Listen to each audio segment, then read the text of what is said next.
Hi, this is Heather Fury, and this is my case study, Get This Child Out of My Room. Brief summary is that Carl, a student in Miss Taylor's class, is having some behavioral issues. Miss Taylor wants him removed and goes to the new special education teacher, Susan Green, and asks her to take him out of the class. With that, she begins an investigation, and she sees that he really doesn't have any problems other than the behavior to be taken out of the class. So she works on an intervention plan with the superintendent's approval. She tries to address both the behavior and the concerns of the teacher. Once she gets the approval, she then creates, like I said, the intervention, and then holds a meeting with the parents and finds out there's more to the situation than appears. The parents had been divorced for several months. Father doesn't seem very involved, just wants everything quick and over with. And the mother seems to have a lot of hostility still towards the father.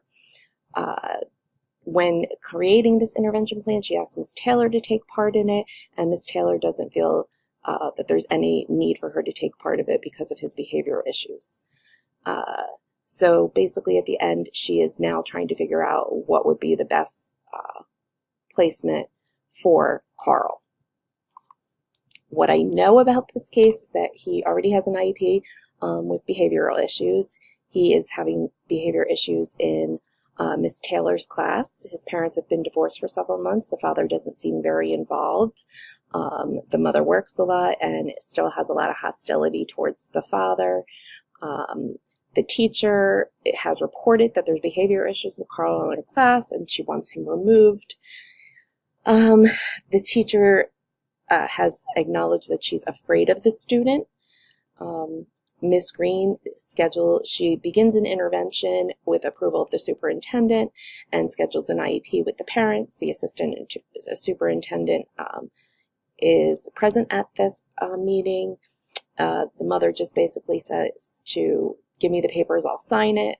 The previous teacher, Miss Lewis, who Susan Green took her place, Miss Taylor feels she would have just removed the child and there would have been no issue other than getting him out of the class, and she would have done that immediately. However, it seems like Miss Lewis may not have been doing what was in the best interest or providing the children with a appropriate education by doing what she was doing. What I need to know, what is happening in the classroom to upset Carl? What are the triggers that are going on in there? Has there been any previous interventions for this student since he already has an IEP for behavior? Are there any resources in the community, in the school, that are available to the mom to help Carl? And even to address the mom's issues that are going on personally that may be the reason why Carl is acting out. Why is the father not showing any interest in Carl all of a sudden? You know, they were a family. What has gone on to make the father treat Carl this way? What are some things Carl enjoys doing? Some things that may be great behavior incentives for him. My plan of action. Miss Taylor, she needs to be more conscious of when the behavior starts. You know, the triggers that make him start acting up. Is there something said? Is there something going on in the classroom? Is another kid possibly saying things to him? Miss Green needs to provide some tools for the teacher and the student to use when he becomes uncontrollable. The teacher needs to be maybe a little more understanding and patient with the child.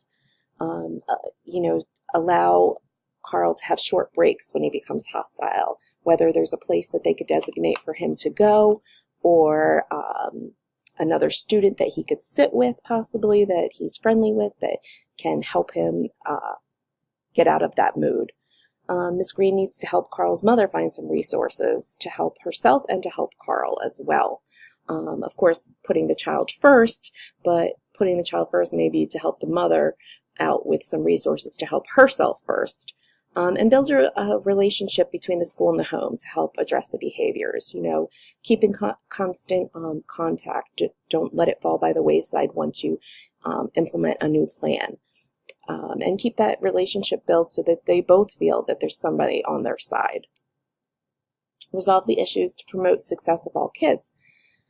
Miss Taylor and Miss Green need to collaborate and come up with some strategies to use in this behavior plan. Miss Taylor cannot just walk away from it and not give some input. She's the teacher in the classroom. She should be a part of this collaborative process of addressing Carl's behavior and maybe coming up with some things that she thinks may work. Get the parents on board to address Carl's behavior, as far as outreaching to the community for resources.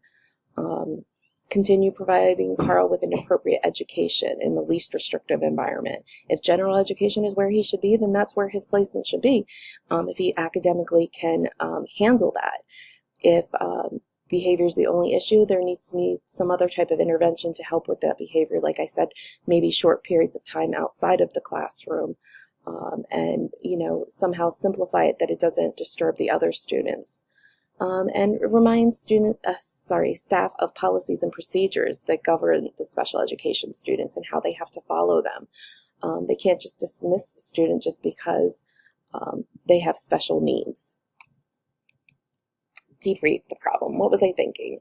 Is Carl's behavior related to what's going on in school, or is it related to what's going on in his home life, or is it a combination of two? The prior special ed teacher, I don't feel was doing what was appropriate for the students, leaving the new special ed teacher in a bad position where other teachers feel she should be acting a certain way. It seems like there's a lack of support in staff and administration in the district. They're spread very thin across the district. What was I feeling? I feel that Ms. Green did a good job as a new special ed teacher. She tried to address the problem, incorporate and collaborate with the teacher. I feel that Ms. Taylor does not understand special education students and needs to have some professional development on it. And maybe the whole staff needs that professional development. And I think that Carl is lashing out like he sees his parents, just like his mother did in the meeting, and then how the father did when he was like, that he had to hurry up and leave. What did I value? I valued Ms. Green's intent to collaborate with Ms. Taylor and the parents. She gave an immediate response to Ms. Green. She didn't put it on the back burner. She addressed the concern right away. And she was trying to build the relationship with the parents as well within the meeting. Some unresolved issues. Ms. Taylor's attitude towards the behavior plan. She didn't seem very willing to collaborate with Ms. Green. So I don't think that is educationally professional. Carl's home life is not so good. That's an unresolved issue. Is the behavior interfering with the other gen ed students? Is it causing any problems for them? What are consequences for his behavior? When he starts acting up, are there any consequences for this? And again, the classroom students, how is it affecting them? Reflection on Standard 2, promoting academic success. School learning culture. An educational leader at the building level applies knowledge that promotes the success of every student by advocating, nurturing, sustaining school culture and instructional program conducive to student learning and staff professional growth. They did those things. They created a behavior plan. They addressed the teacher's concern and gave her an option to work with them on collaborating on it. They provided the teacher with time to give the input to the plan. They provided the student with the least restrictive environment for his education by placing him in a general education class.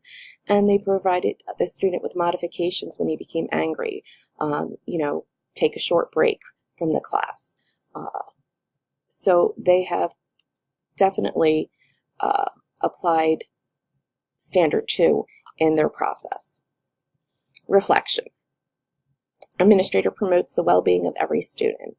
They incorporated a behavior plan. They built a relationship with the parent and student by getting them involved and collaborating with them. They provided Carl with the least restrictive environment and a free and appropriate education by placing him in a general education class where he academically can achieve. And they have done collaboration with the staff, like I said, and the parents. So they are definitely promoting the well-being of every student. Reflection. The administrator enhances instructional capacity. They provided help to the staff. They collaborated to address the best practices. They put out for community resources, for utilizing community resources. They tried to encourage an open mind to new practices for Miss Taylor to, engage the student, have that short time where he can leave the class for the behavioral issues that maybe will help him get more focused once he comes back in. And they provided support and to remind the staff of what their job is. So the administrator can enhance the instructional capacity in any of those ways, just by, like I said, providing the support and reminding the staff of what their job is and what they're supposed to be doing. Thank you for listening to my case study.